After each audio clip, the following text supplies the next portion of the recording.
How's it, guys? Today we are in for a treat.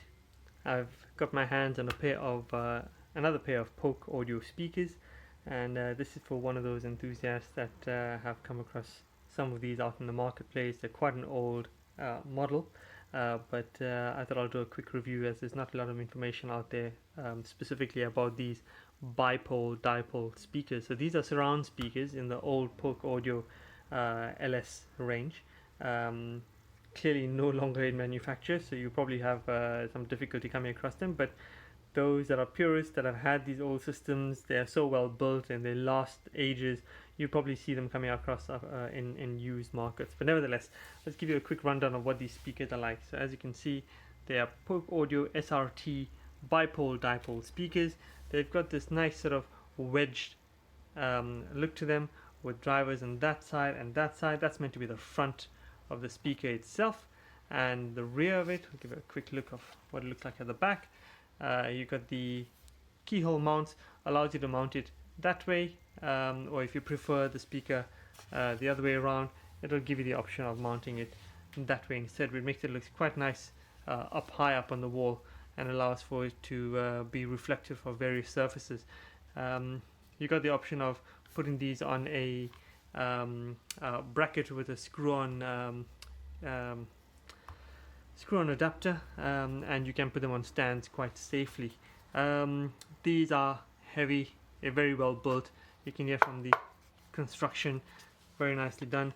Unlike some of the other cheaper surround speakers, these have proper screw-on connectors, and very nicely you've got the bipole dipole switch at the back, so you can either choose to have it on dipole or bipole phase. You can have a look at that. These are rated at 8 ohms, and the power rating is 15 to 100 watts.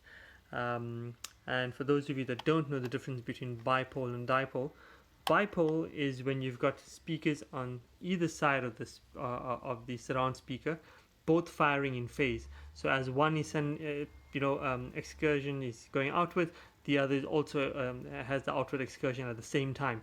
So they both have active feeds.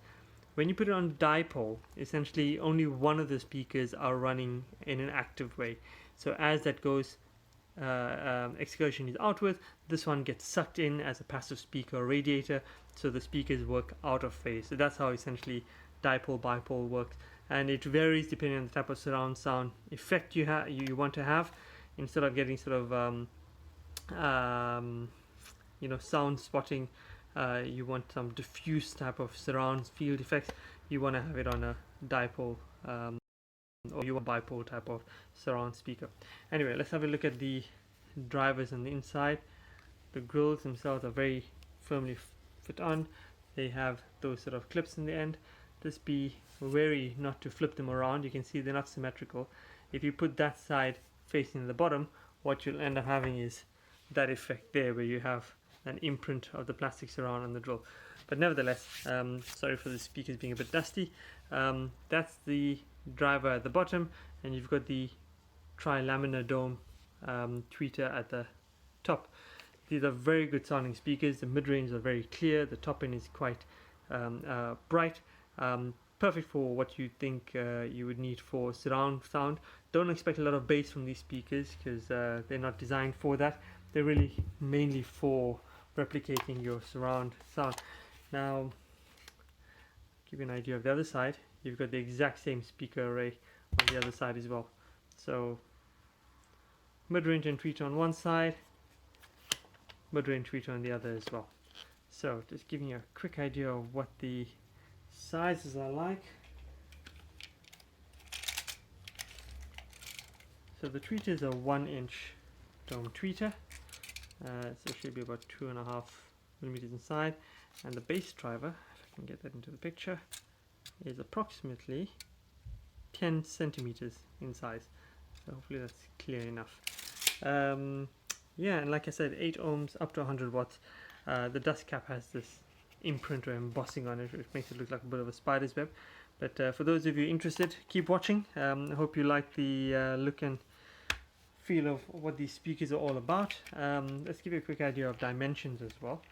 So we're looking at about 16 centimeters going across on the bottom end, the narrow end, with the grills on, it's about 15 centimeters going across there.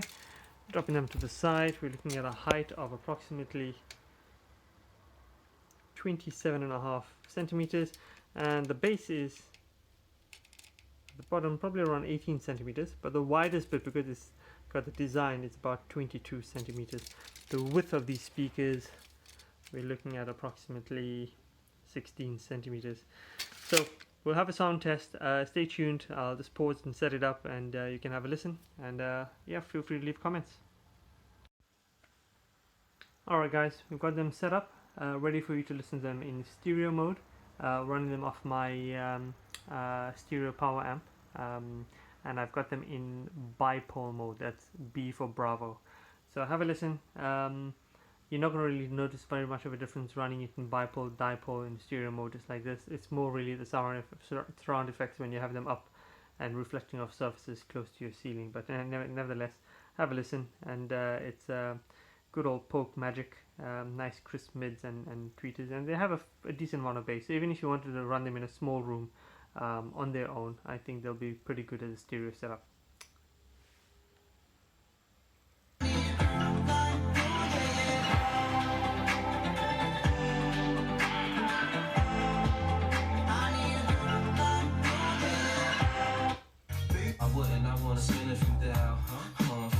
Shopping sprees and them dinners a child. I ain't concerned with other men with you now. As long as when I slide up in you, you grab. And any dude with you, he better be a kin of you now. And I ain't jealous, it's the principle now. I'm so into you.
And there we have it guys, Polk Audio SRT LS FX surround dipole bipole speakers.